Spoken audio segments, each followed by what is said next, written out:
নমস্কার, আমি আশালতা। আজকে আমি আপনাদের চিংড়ি মাছের একটা দুর্দান্ত রেসিপি করে দেখাবো। তো এখানে আমি 3টে চিংড়ি নিয়েছি, আর এখানে আমি দিয়ে দিচ্ছি নুন আর হলুদ দিয়ে চিংড়িটা একটু মেখে রেখে দেব।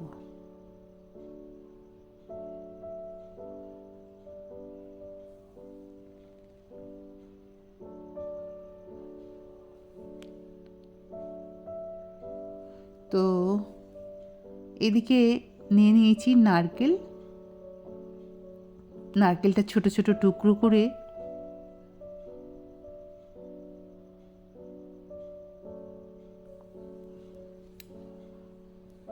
তারপরে এটা মিক্সিতে খুব ভালো করে একটা পেস্ট বানাবো।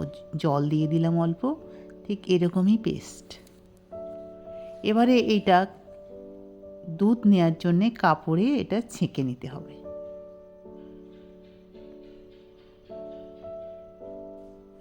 আপনারা পারলে এটা গরম জল দিয়ে ভালো করে রগড়ে আর ছেঁকে নিতে পারেন, তাহলে দুধটা আরও ভালো বেরিয়ে যাবে। তো যাই হোক, আমি এইভাবে দুধটা বের করে নিলাম।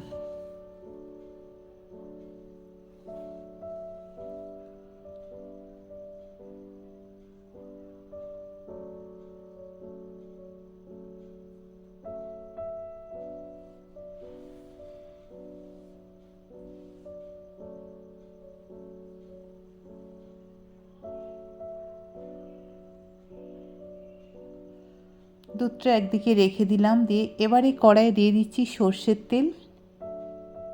সর্ষের তেলটা গরম হলে তারপরে দিয়ে দেব এই যে চিংড়িটা নুন হলুদ মিশিয়ে রেখেছিলাম, সেটা একটু ভেজে নেব, হালকা ভেজে নেব, খুব বেশি ভাজবো না। চিংড়ি কিন্তু খুব বেশি ভাজলে এটা শক্ত হয়ে যায়। তো যাই হোক, চিংড়িটা এরকম হালকা হাতে একটু ভেজে নিলাম।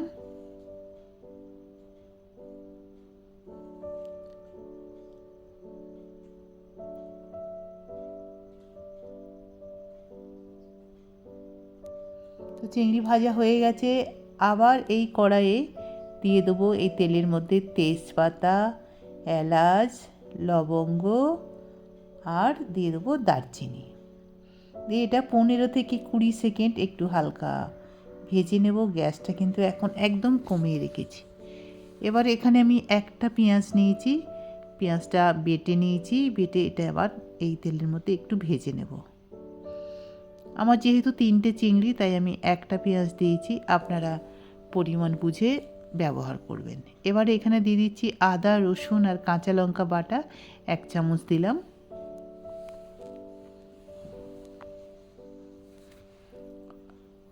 তারপরে দিয়ে দিচ্ছি হলুদ, ধনে গুঁড়ো, জিরা গুঁড়ো আর একটু দিয়ে দিচ্ছি কাশ্মীরি লঙ্কার পাউডার। দিয়ে এটা আবার একটু ভালো করে কষে নেব।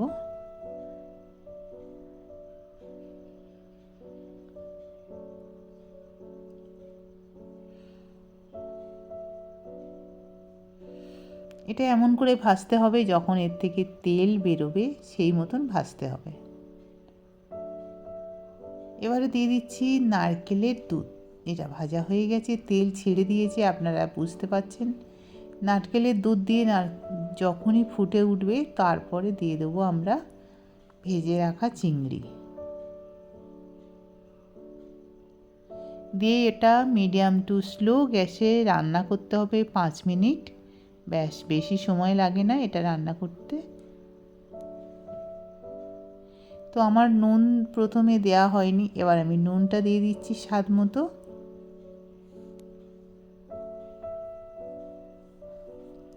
দিয়ে ভালো করে মিশিয়ে নেব।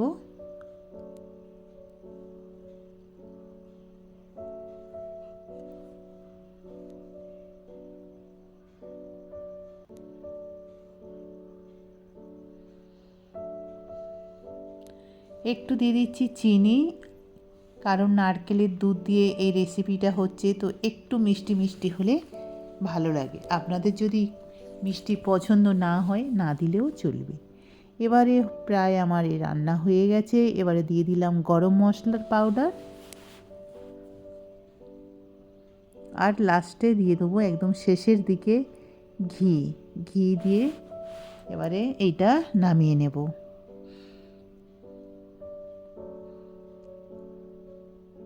পাঁচ মিনিট এটা ঢাকা দিয়ে রেখে দেব, তারপরে এটা পরিবেশন করব। তো এই রেসিপিটা আপনারা গরম গরম ভাতের সাথে পরিবেশন করবেন, অসাধারণ খেতে। আর কেমন লেগেছে এই রেসিপিটা আপনাদের, আপনারা অবশ্যই কমেন্ট করে জানাতে পারেন।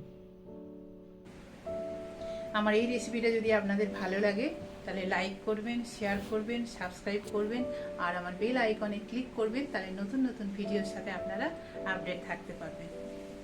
নমস্কার।